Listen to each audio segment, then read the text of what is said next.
Welcome to image news. ముందుగా headlines చూద్దాం.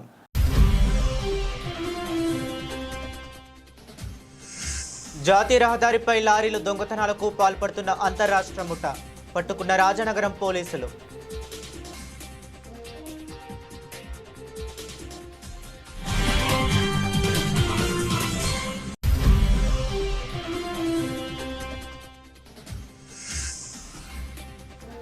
మొద్దు నిద్ర వీడి బాధిత కుటుంబాలను అన్ని విధాలా ఆదుకోవాలి. ఎమ్మెల్సీ తోట త్రిమూర్తుల డిమాండ్.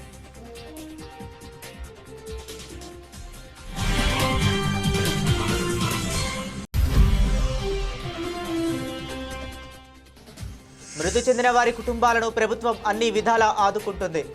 రాష్ట్ర అంచనాల committee chairman Mandapeta MLA Vegulla Jogeswara Rao.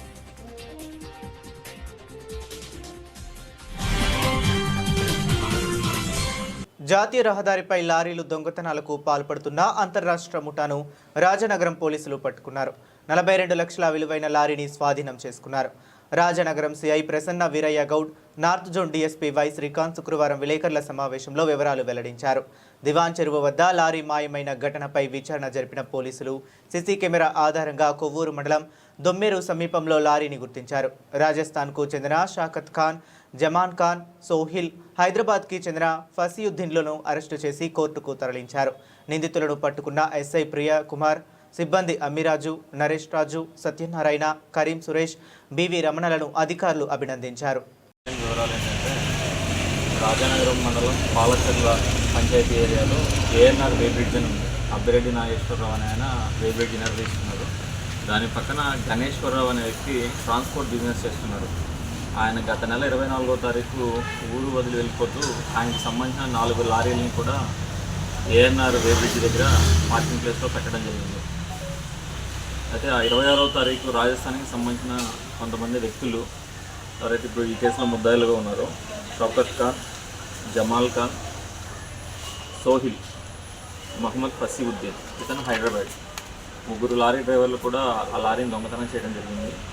దొంగతనం చేసిన తర్వాత దాన్ని కొవ్వూరు దగ్గర ఉన్నటువంటి దొమ్మేరు ఏరియాలో కొన్ని నిర్మానుష్య ప్రదేశంలో లారీని దాచిపెట్టి మహమ్మద్ ఫసీవుద్దీన్ అనే వ్యక్తికి దాన్ని అమ్మడం జరిగింది.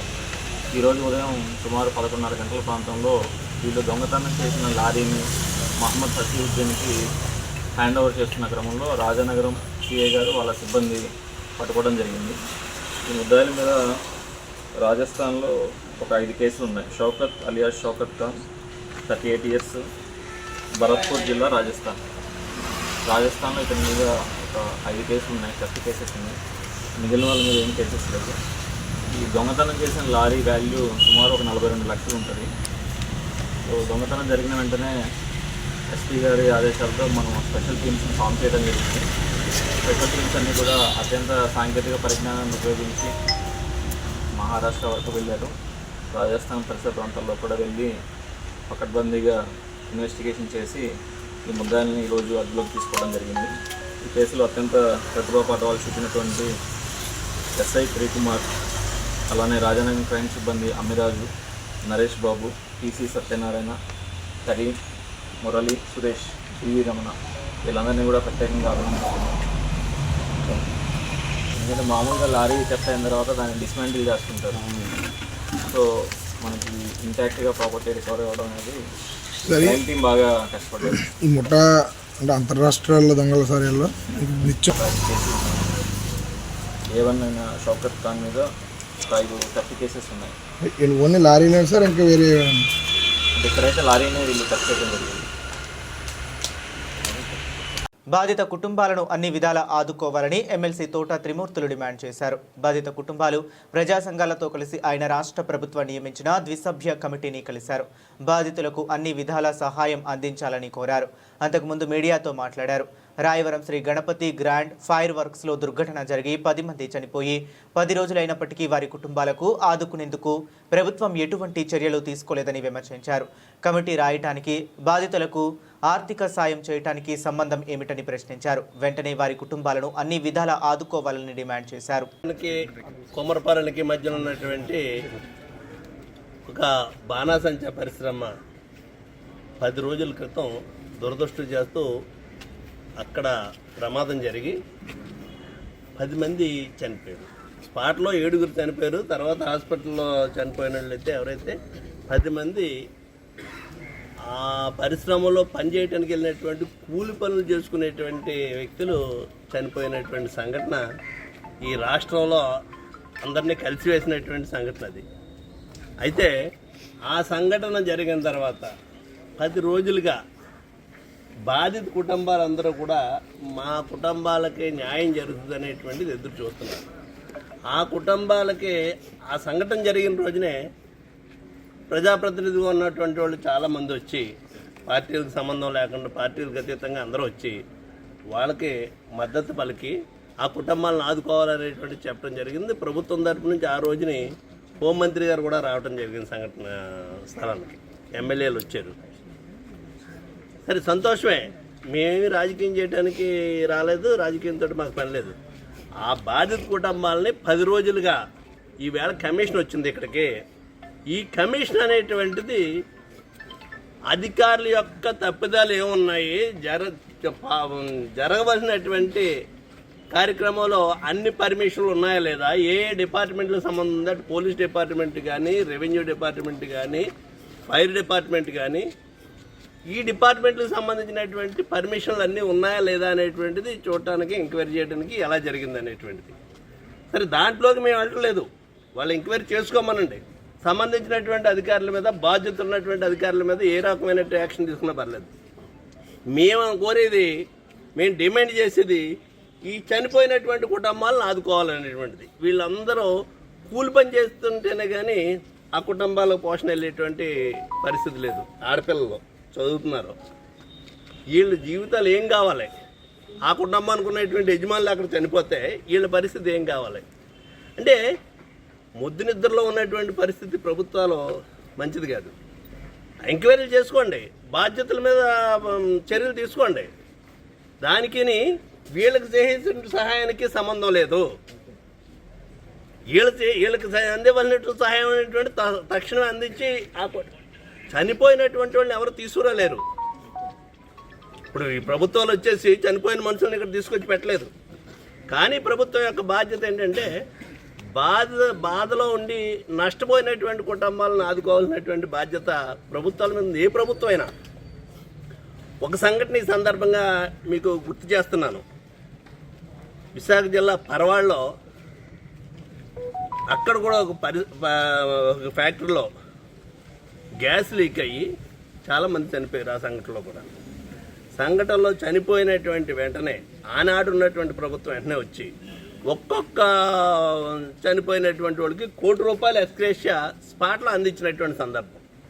స్పాట్లో అంటే 24 గంటలు కాకుండానే ఇలాంటి కమిషన్లు వేసి తార్కాణం చేసి ఎవరి వల్ల చనిపోయారు, ఏం జరిగింది, ఏంటి అనేటువంటిది ఇటువంటి కార్యక్రమాలని కదా. ఎంక్వైరీ కూడా చేశారు. దాంట్లోని ఎంక్వైరీ దేని మీద, ఎందుకు జరిగింది, ఎలా జరిగింది అనేటువంటిది అది ప్రభుత్వం బాధ్యత కాబట్టి, ఏదైనా సంఘటన జరిగినప్పుడు చేయవలసినటువంటి బాధ్యత కాబట్టి అవి చేశారు.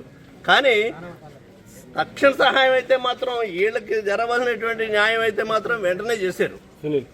ఆ విధంగా ఈ కుటుంబాలను ఆదుకుని, ఈ కుటుంబాల్లో ఉన్నటువంటి చదువుకోనటువంటి వాళ్ళని చదివించడం కానీ, చదువుకుని ఉన్నటువంటి వాళ్ళకి ఉద్యోగాలు కల్పించడం కానీ, ఈ కుటుంబాన్ని, ఈ 10 మంది కుటుంబాలు ఎవరైతే నష్టపోయినట్టున్నారో వీళ్ళ కుటుంబాలను అందరినీ ఆదుకోవాలనేటువంటిది ఈ ప్రభుత్వాన్ని మేమంతా డిమాండ్ చేస్తున్నాం. బాధితులకి మేము అండదండగా ఉంటాం. ఇది రాజకీయాలతో సంబంధం లేదు. రాజకీయాల గురించి మాట్లాడేటువంటి విషయం కాదు. చిత్తశుద్ధితోటి ఈ కుటుంబాలను ఆదుకోవాలనేటువంటిది మా డిమాండ్.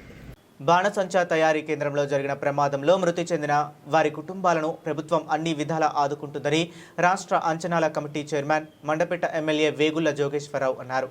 ఆయన మీడియాతో మాట్లాడుతూ రాష్ట్ర ప్రభుత్వం వేసిన ద్విసభ్య కమిటీ ప్రమాదానికి గల కారణాలపై విచారణ చేపట్టిందన్నారు. ప్రమాదంలో చనిపోయిన వారంతా పేద కుటుంబానికి చెందిన వారని, వారిని ఎక్కువ మొత్తంలో ఎక్స్ గ్రేషియా అదేవిధంగా చర్యలు తీసుకోవాలని కమిటీని కోరామన్నారు. 2-3 రోజుల్లో ప్రభుత్వం ఎక్స్ గ్రేషియా ప్రకటించి బాధితుల కుటుంబాలను ఆదుకుంటుందని ఎమ్మెల్యే వేగుళ్ల తెలిపారు. ఎమ్మెల్యే వెంట అనపర్తి ఎమ్మెల్యే నల్లమిల్లి రామకృష్ణారెడ్డి కుమారుడు మనోజ్ రెడ్డి, జిల్లా గ్రంథాలయ సంస్థ మాజీ chairman Nallamilli Veerareddy, TDP senior నాయకుడు ఉండవల్లి రాంబాబు ఉన్నారు. ఈ దుర్ఘటనకు సంబంధించి మన రాష్ట్ర ప్రభుత్వం కమిటీని వేయడం, ఆ కమిటీ వారు ఈ రోజున రావడం జరిగింది. మేము ఎవరైతే ప్రమాదం చనిపోయారో ఈ బాధితులందరికీ కూడా ఎక్స్గ్రేషియో ఇంకా ప్రకటించలేదంటే ఈ కమిటీ వచ్చే వరకు ప్రకటించని చెప్పినందువల్ల అది ఎంతవరకు మనకు అవకాశం అంతవరకు ఎక్కువ అమౌంట్ అంటే అందరూ పేదవారు కాబట్టి ఎక్కువ అమౌంట్ ఎక్స్గ్రేషియాని ప్రకటించమని చెప్పి నేను అదేవిధంగా అనపతి శాసనసభ్యులు శ్రీ రామకృష్ణారెడ్డి గారి కుమారుడు రామకృష్ణారెడ్డి గారు అందుబాటులో లేనందువల్ల వారి కుమారుడు మనోజ్ రెడ్డి గారు కలిసి మనకి ఈ కమిటీ మెంబర్స్ని ఇద్దరిని కూడా రిక్వెస్ట్ చేయడం జరిగింది. వారు కూడా సానుకూలంగా స్పందించారు.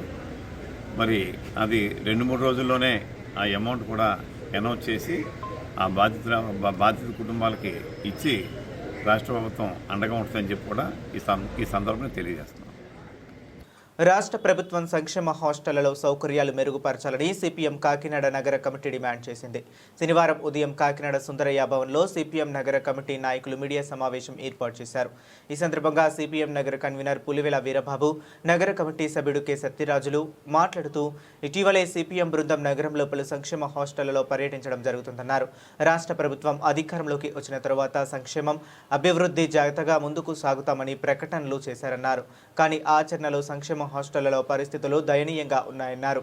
గౌరవ విద్యా మంత్రి, సంక్షేమ రంగ మంత్రులతో సమన్వయం చేసుకుంటే క్షేత్రస్థాయిలో అణగారిన వర్గాల విద్యార్థుల భవిష్యత్తుకు తగిన చర్యలు తీసుకోవచ్చన్నారు. రాష్ట్ర ప్రభుత్వానికి చిత్తశుద్ధి ఉంటే సంక్షేమ హాస్టళ్లలో సౌకర్యాలు మెరుగుపరచడానికి తగిన విధంగా నిధులు కేటాయించాలని సిపిఎం డిమాండ్ చేస్తుందన్నారు. ఈ సమావేశంలో పలివెల వీరబాబు, కె సత్యరాజులతో పాటు మలక వెంకటరమణ, మేడిశెట్టి వెంకటరమణ తదితరులు పాల్గొన్నారు.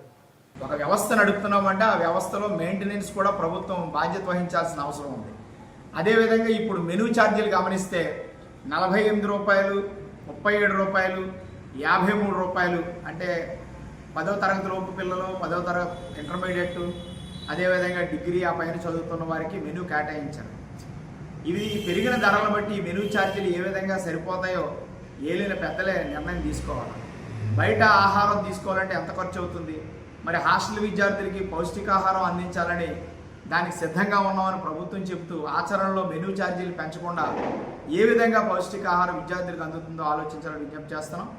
అదేవిధంగా కాస్మెటిక్ ఛార్జీలు కూడా 175 రూపాయల నుంచి 200 రూపాయల వరకు ప్రతి విద్యార్థికి కాస్మెటిక్ ఛార్జీలు నెల అందించాలి. ఇవి కూడా సకాలంలో రావడం లేదు. ఎప్పుడో పేరెంట్స్ అకౌంట్కి వేస్తున్నారు. ఈ లోపల పిల్లలకి ఏదైనా ఖర్చులు అవసరం అయితే ఏమి చేయాలో దిక్కుతోచని పరిస్థితుల్లో కొనసాగుతుంది. దగ్గర రాత్రిపూట చదువుకునేటప్పుడు కరెంట్ కానీ పోతే ఇన్వర్టర్ అవసరం. చాలా హాస్టల్స్ ఇన్వర్టర్ సౌకర్యం లేదు. మంచినీటి సౌకర్యం కూడా 1-2 హాస్టల్లో RO ప్లాంట్ ఉంది, మిగిలిన చోట బోర్వెల్సే ఉన్నాయి. సాధారణంగా పిల్లలకి జ్వరాలు కానీ ఏదైనా ఆరోగ్య సమస్యలు ఎప్పుడు వస్తాయనంటే స్వచ్ఛమైన మంచినీరు లేనప్పుడే వస్తాయి. కాకినాడ నగరపాలక సంస్థ మంచినీళ్ళు అన్ని హాస్టల్స్కి అందించే ఏర్పాటు అనేది చేయాలి, లేదా RO ప్లాంట్స్ నిర్మాణం అనేది చేపట్టాలి. ట్రైబల్ హాస్టల్కి సంబంధించి చాలా ఇబ్బందులు ఎదుర్కొంటున్నారు. 200 మంది పైగా ఉన్న పిల్లల్లో 8 టాయిలెట్స్ ఉన్నాయి. వంట చేసేది కూడా ఆరు బయటనే వంట జరుగుతుంది. వర్షం వస్తే వంట ఎక్కడ చేయాలా? పిల్లలు పడుకునేదానికి కూడా అన్ని హాస్టల్స్లో ఎక్కువగా హాల్సే ఉన్నాయి, రూమ్స్ లేవు. చాపల మీద పడుకోవాల్సిన పరిస్థితి వచ్చింది. దుప్పట్లో పట్టాలు కూడా ఇప్పుడిప్పుడే ఇస్తూ ఉన్నారు. దోమల బాధతో ఇబ్బందులు పడుతున్న పరిస్థితి ఉంది. గతంలో కృతికా సుక్కాల గారు కలెక్టర్గా ఉన్నప్పుడు ఆనంద నిలయం హాస్టల్కి రెగ్యులర్గా విజిట్ చేయడం వల్ల ఆమె కొంత చొరవ తీసుకుని ఆనంద నిలయం హాస్టల్లో కొన్ని సౌకర్యాలు ఏర్పాటు చేయడాన్ని మేము గమనించాం. ఆ సందర్భంగా అధికారులకి అభినందనలు కూడా తెలియజేస్తున్నాం. ఇదే విధంగా జిల్లా కలెక్టర్ వారి దగ్గర నుంచి జిల్లా స్థాయి ఉన్నతాధికారులు కూడా సంక్షేమ హాస్టల్స్ పైన కొంత సమయాన్ని కేటాయించి పరిశీలించినట్లయితే కొన్ని సమస్యలు అక్కడక్కడే పరిష్కరించడానికి అవకాశం ఉంటుంది. రాష్ట్ర ప్రభుత్వం చేయాల్సింది ఏంటంటే సంక్షేమం అనే మాట నీటి మూటగా మిగిలిపోకుండా చిత్తశుద్ధిగా అమలు చేయాలట్లయితే సంక్షేమ రంగ హాస్టల్స్లో మెరుగైన సౌకర్యాలు ఏర్పాటు చేసి భారత పౌరులకి, ముఖ్యంగా అణగారిన వర్గాలకి మంచి భవిష్యత్తును కల్పించడానికి నిధులు కేటాయించాలని, సొంత భవనాల నిర్మాణానికి బడ్జెట్ కేటాయించాలని, కాస్మెటిక్ ఛార్జీలు సకాలంలో అందించాలని, మెనూ ఛార్జీలు పెంచాలని సిపిఎం నగర కమిటీ తరఫున ప్రభుత్వాన్ని డిమాండ్ చేస్తున్నాం. సిపిఎం కాకినాడ నగర కమిటీ ఆధ్వర్యంలో కాకినాడ నగర పరిధిలో కల social welfare, BC welfare, tribal welfare హాస్టల్స్ని బృందంగా పర్యటించి అక్కడ ఉన్నటువంటి వాస్తవ పరిస్థితులను పరిశీలించడం జరిగింది. వీటిలో మొదటిది సరిపడా భవనాల నిర్మాణం అనేది లేదు అనేది ముఖ్యమైనటువంటి అంశం. కాకినాడ అటు జగన్నాథపురం, ఇటు జిల్లా పరిషత్తు, బాలాజీ చెరువు సెంటరు, అలాగే అటు భానుగుడి సెంటర్ వరకు ఆనంద నిలయం దగ్గర 4th ఫ్లోర్ భవనం కట్టారు. అది కోర్టు ఆదేశాల మూలంగా పక్కన ఉండిపోయింది. ఆ పరిధిలో ఇంకా ఖాళీ స్థలం అటు ఐటీఐలో కానీ వేరే చోట కానీ జేఎన్టీయూ చోట కానీ ఉన్నాయి. అంచేత పర్మనెంట్ బిల్డింగ్స్ అక్కడ నిర్మించవచ్చు. రెండవది బాలాజీ చెరువు సెంటర్లో అయితే మెక్లారెన్ గ్రౌండ్స్ ఖాళీ ఉంది. లేదా ఇటు ట్రెజరీ డిపార్ట్మెంట్లో వాళ్ళ హాస్టల్ రెసిడెన్షియల్ క్వార్టర్స్ ఉన్నాయి, అవి ఉపయోగిస్తలేదు. ఆ పరిధిలో కూడా హాస్టల్ భవనాలు నిర్మించడానికి అవకాశం ఉంది, అక్కడ కూడా నిర్మించవచ్చు. అలాగే జగన్నాథపురం ఏరియాలో కూడా ప్రభుత్వ స్థలాలు ఉన్నాయి, ఎక్కడైనా నిర్మించవచ్చు. కాబట్టి ప్రభుత్వం పర్మనెంట్ భవనాలను నియమించి ఆ భవనాల్లో విద్యార్థుల్ని తరలించాలని కోరుతున్నాం. రెండోది సిబ్బంది నియామకం. వంట చేసేటటువంటి కుక్స్ని పర్మనెంట్ పద్ధతిలో నియమించాలి. అక్కడ ఉన్నటువంటి విద్యార్థులకు వచ్చేటటువంటి ఈ కాస్ట్లో కానీ లేదా మెనూ ఛార్జెస్లోంచే డబ్బులు తీసి వాళ్ళని నియమిస్తున్నట్టు తెలిసింది. అట్లాగే మిగిలిన సిబ్బంది నియామకాలు కూడా జరగలేదు. అన్ని హాస్టల్స్లోని పూర్తి స్థాయిలో సిబ్బందిని నియామకం జరపాలి. మూడవది, అన్ని హాస్టల్స్లో పర్మనెంట్ హాస్టల్స్లో డబుల్ బెడ్డెడ్ కాట్స్ని ఏర్పాటు చేయాలా. వాళ్ళకి తగినటువంటి బొంతలు, అలాగే దుప్పట్లు, అలాగే పరుపులు సమకూర్చాలని చెప్పి ప్రభుత్వాన్ని కోరుతున్నాం. నాలుగవది, అన్ని హాస్టల్స్లో సాయంత్రం పూట పిల్లల్ని హోంవర్క్లు చేయడానికి కానీ లేదా డౌట్స్ అయ్యి తీర్చడానికి ట్యూటర్స్, పార్ట్ టైం ట్యూటర్స్ని నియమిస్తే బాగుంటుంది. జిల్లా విద్యాశాఖాధికారి దాన్ని పరిశీలించి కలెక్టర్ గారికి ప్రతిపాదనలు పెట్టి ఆ కార్యక్రమం జిల్లా విద్యాశాఖాధికారి తీసుకోవాలని చెప్పి మా విజ్ఞప్తి. ఇవే కాకుండా జనరల్గా ప్రభుత్వం అన్ని హాస్టల్స్కి సరిపడా నిధులు కేటాయించి ఆ నిధుల సక్రమ వినియోగానికి పర్యవేక్షణాధికారులను కూడా ఉండేలాగా, అలాగే హాస్టల్స్లో కేవలం ఒక హాస్టల్లో ఒక వార్డునే కాకుండా సహాయ వార్డుని కూడా ఉంచవలసినటువంటి అవసరం ఉంది. పెద్ద పెద్ద హాస్టల్స్ ఉన్నప్పుడు సహాయ వార్డులను పెట్టాలి. చాలా కాలం నుంచి వాళ్ళకి ప్రమోషన్స్ కూడా లేవు. కాబట్టి ఈ సమస్యలన్నింటినీ ప్రభుత్వం సానుభూతితో పరిశీలించాలి. మరి విద్యాశాఖ మంత్రిగా ఉన్న నారా లోకేష్ గారు చాలా విద్యారంగం మీద అనేక రకాలైనటువంటి విప్లవాత్మకమైన మార్పులు తీసుకొస్తున్నారు. అదే సందర్భంలో హాస్టల్స్ను కూడా ఆ దృష్టితో చూసి పిల్లలకి నేటి బాలలే రేపటి భావి భారత పౌరులు కాబట్టి రేపు రాబోయే సమాజానికి ఆదర్శప్రాయంగా పిల్లలు ఉండాలి అంటే అక్కడ ఉన్నటువంటి వాళ్ళందరూ అట్టడుగు వర్గాలకు చెందినటువంటి వాళ్ళు, అల్పాదాయ వర్గాలకు చెందినటువంటి వాళ్ళు. వాళ్ళకి తగినటువంటి విద్యా సౌకర్యాలు కల్పించేదానికి, అలాగే నివాస సౌకర్యాలు కల్పించేదానికి ప్రభుత్వం చర్యలు తీసుకోవాలని సిపిఎంగా విజ్ఞప్తి చేస్తున్నాం. మురమల్ల నిత్య కళ్యాణం పచ్చతోరణంగా విరాజిల్లుతున్న మురమల్ల శ్రీ భద్రకాళి సమేత శ్రీ వీరేశ్వర స్వామి ఆలయంలో కాకినాడకు చెందిన భక్తురాలు 80 లీటర్ల వాటర్ కూలర్ శనివారం బహుకరించారు. వేములపల్లి మోహన్ రావు, శకుంతల జ్ఞాపకార్థం స్వర్ణ బైరపునేని మనోజ్ఞలు కూలర్ని ఆలయానికి అందించారు. ఆలయ chairman Datla Ramakrishnamraju, assistant commissioner వి సత్యనారాయణ చేతుల మీదుగా దీనిని ప్రారంభించారు. అనంతరం దాతను దుశ్శాలువాతో సత్కరించి స్వామివారి చిత్రపటం ప్రసాదం అందించారు. ఈ కార్యక్రమంలో ధర్మకర్త మండలి సభ్యులు, ఆలయ అర్చకులు, పురోహితులు, సిబ్బంది పాల్గొన్నారు.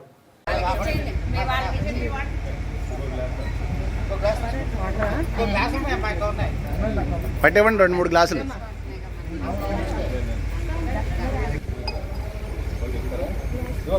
ఎవరికైనా అందేవండి ఒక గ్లాసు. నిలుగు తీ త్వరగా.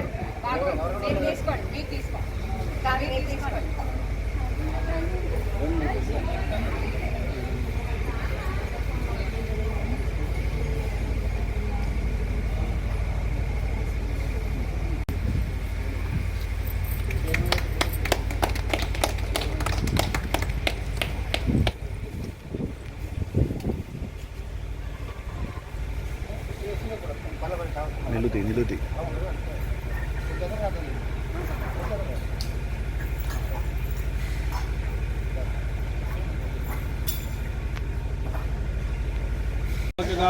దేవే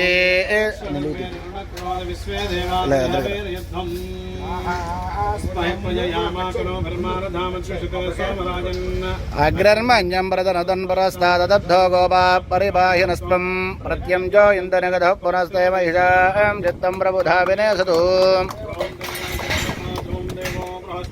ध्रुवन्दिन्द्रश्चाग्निश्च राष्ट्रं धारयतां ध्रुवं सानो देवी सहवा शर्म यच्छतु आत्मा हर्षमन्त्रभूः ध्रुवस्तिष्ठा विजाजलिः మాధ్వద్రాష్ట్రపతిభ్రజతో ధ్రువాద్యో ధ్రువా పృథివీ ధ్రువమిస్వపితం జగదో. మెడికల్ కళాశాలల పీపీపీ పేరుతో దోపిడీ చేయటం జరుగుతుందని మాజీ మంత్రి కురసాల కన్నబాబు, మాజీ ఎంపీ వంగా గీతా విశ్వనాథ్, భీమ్రామ్ భారత్ పార్టీ వ్యవస్థాపక అధ్యక్షులు జె శ్రావణ్ కుమార్ పేర్కొన్నారు. కూటమి ప్రభుత్వం పేదలకు వైద్య విద్యను దూరం చేసేందుకే ప్రభుత్వ వైద్య కళాశాలలను ప్రైవేటీకరిస్తుందని మేధో మదన సదస్సులో పలువురు వక్తలు విమర్శించారు.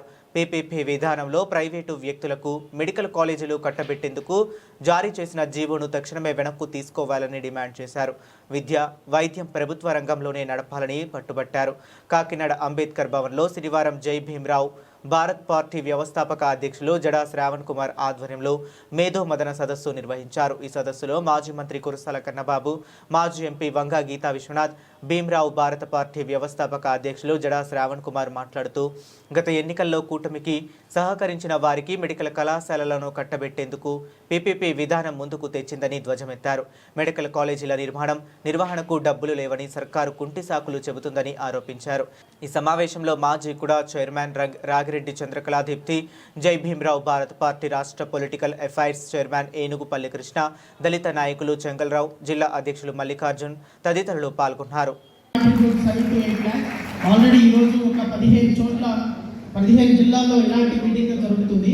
అన్ని చోట్ల సంతకాలు సేకరణ చేయబడినాం. ఎందుకంటే మాకున్న స్థాయిలో 1000, 2000, 3000 ఒక గ్రామానికి సేకరించడం కూడా that will be a very great contribution to nation. So certainly మేము కూడా కాంట్రిబ్యూషన్ చేస్తాం.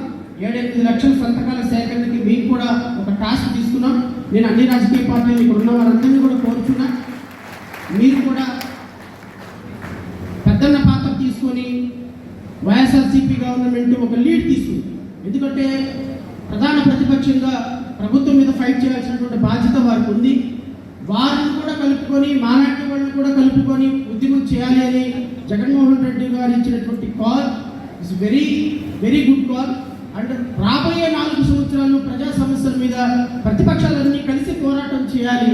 ఇది వైఎస్ఆర్సీపీకి, మాకు, మిగతా రాజకీయ పార్టీలకి ఖచ్చితంగా ఒక ప్రజలకి మంచి చేసే విషయంలో ఒక మంచి ఎఫర్ట్, ఒక గుడ్ కాల్ అని చెప్పి నేనైతే భావిస్తూ, నాకు ఈ అవకాశం ఇచ్చినటువంటి కాకినాడ ఏనుగుపల్లి కృష్ణ కావచ్చు, పార్లమెంటరీ చైర్మన్, వ్యవహారాల కమిటీ చైర్మన్ జగ్గారపు మల్లికార్జున కావచ్చు, కొండబాబు అన్న కావచ్చు, ఇంకా ఎంతోమంది నేను పేరు ఏం చెప్పలేను. మిమ్మల్ని అందరినీ కూర్చోబెట్టడానికి ఇక్కడ రవి కావచ్చు, ఇంకా పెద్దలు ఇక్కడ కూర్చున్న వాళ్ళందరూ ఎంతో కష్టపడి పాపం జస్ట్ ఒక వారం రోజుల వ్యవధిలోనే మేము ఈ మీటింగ్ ఏర్పాటు చేసుకున్నాం. 7-8 జిల్లాల్లో అనుకున్నాం, కానీ 15 జిల్లాల్లో జరుగుతుంది. Thank you so much for coming. మీలాంటి వాళ్ళు ప్రజలు రేపు అందరూ సంతకాలు చేసి ఈ ప్రభుత్వం యొక్క దుర్మార్గపు చర్యల్ని మన ప్రజాస్వామ్యబద్ధంగా ఎదుర్కొనే విధంగా చేయమని మనస్ఫూర్తిగా కోరుకుంటూ నాకు ఈ అవకాశం ఇచ్చిన మీ అందరికీ అధ్యక్షులు, ప్రముఖ న్యాయవాది శ్రీ జడా శ్రావణ్ కుమార్ గారికి, సోదరి మన ప్రీతమ నాయకురాలు మాజీ ఎంపీ గారు వంగ గీతా విశ్వనాథ్ గారికి, వేదికపై ఉన్న వివిధ పార్టీల నాయకులందరూ, న్యాయవాదులు కనిపిస్తున్నారు, నాయకులు, డాక్టర్స్, వివిధ హోదాలో ఉన్న పెద్దలు, మన దీప్తి గారు, ఇంకా సుజాత గారు, ఇతర పెద్దలందరికీ, వేదిక ముందున్న మీకు, మీడియా మిత్రులకి నా హృదయపూర్వక నమస్కారం. నేను జడా శ్రావణ్ కుమార్ గారిని ఈరోజు మొట్టమొదటిసారిగా కలిశాను, చూశాను. నేను ఆయన చూడాలనుకుంటున్నా, కలవాలనుకుంటున్నాను. ఇవాళ కలవడం జరిగింది. ఎందుకంటే ఒక విద్యావంతుడు ఒక సమాజంలో బాధ్యత కలిగిన వ్యక్తిగా ప్రవర్తించడం అనేది అవసరమని మనం చదువుకుంటాం. కానీ ఒక సమాజంలో ఏ ప్రభుత్వం ఉన్నా కూడా తప్పు జరిగితే ఇది తప్పు అని చెప్పే ధైర్యం చాలామందికి, తక్కువ మందికి ఉంటుంది. చాలామందికి ఉండదు, చాలా తక్కువ మందికి ఉంటుంది. అలాంటి వారిలో నేను ఆయన డిబేట్స్, ఆయన ప్రెస్ మీట్స్ రెగ్యులర్గా ఫాలో అవుతాను. బహుశా ఈ రాష్ట్రంలో 10 పేర్లు రాయాలంటే పైన 1వ పేరు 2వ పేరు ఆయనదే రాయాలి.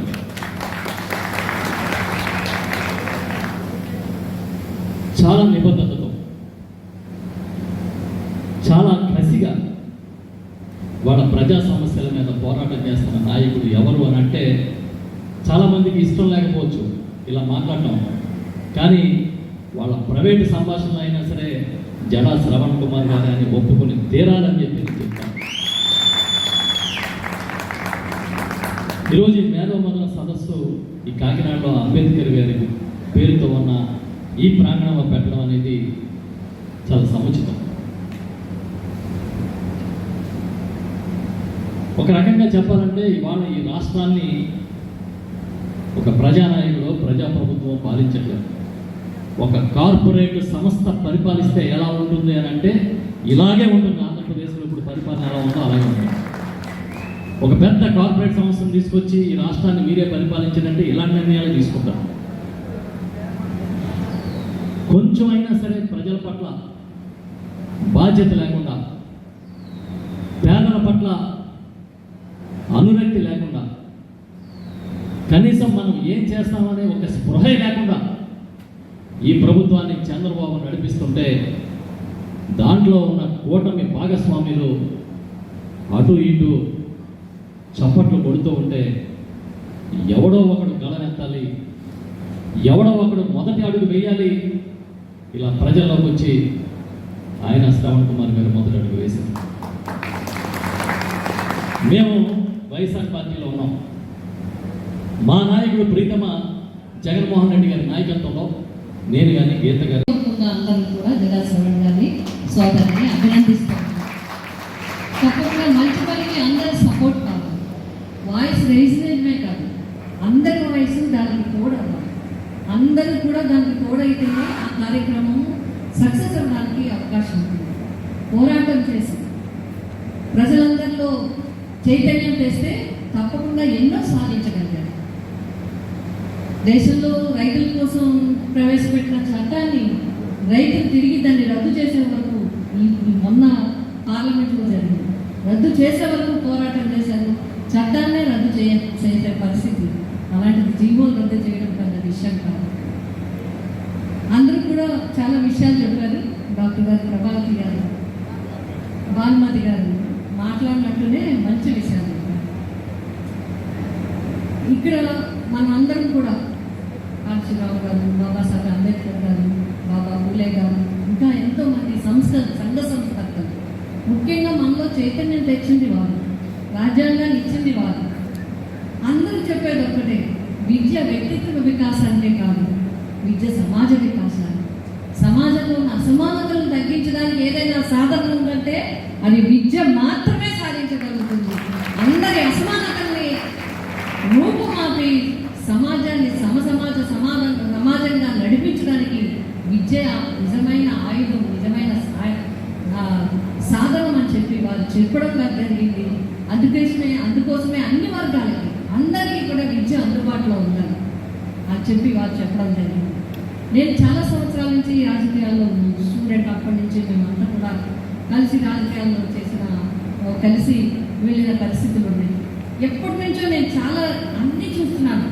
కానీ ఇక్కడ పార్టీలకు అతీతంగా కూడా చూడాలంటే జగన్మోహన్ రెడ్డి గారికి సమాజం పట్ల బాధ్యతాయుతమైన ఒక వ్యక్తిగా కూడా జగన్మోహన్ రెడ్డి గారు చాలా పటిష్టమైన వ్యక్తి, మనసున్న వ్యక్తి. సమాజంలో పేదవాడు దేనికి చేయించకూడదనేది ఆయన ఉద్దేశం. చాలా మంది వెక్కిరించారు.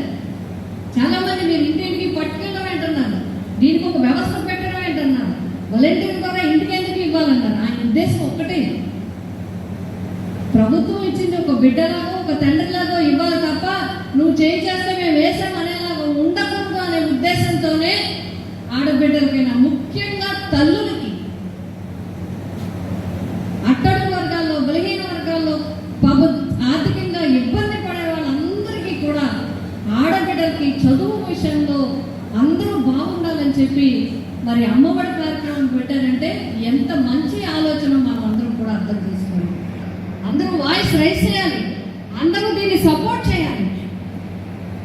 ప్రతి ఒక్కరు కూడా దీని మీద ఆలోచన చేయాలి. మేధావులు నెమ్మదైపోతే, మేధావులు దేన్ని పట్టించుకోకపోతే సమాజం చాలా దెబ్బతినే పరిస్థితులు వస్తాయి. అందుకే మరొకసారి నేను బులెటిన్ ముగించే ముందు మరొకసారి హెడ్లైన్స్ చూద్దాం.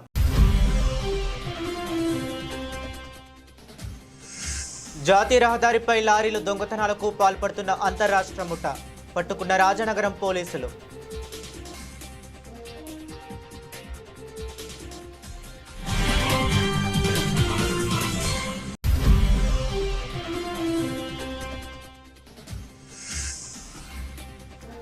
మొద్దు నిద్ర వీడి బాధిత కుటుంబాలను అన్ని విధాలా ఆదుకోవాలి. ఎమ్మెల్సీ తోట త్రిమూర్తుల డిమాండ్.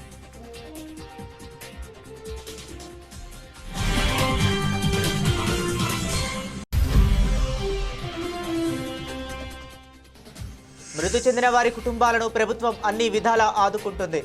రాష్ట్ర అంచనాల committee chairman Mandapeta MLA Vegulla Jogeswara Rao.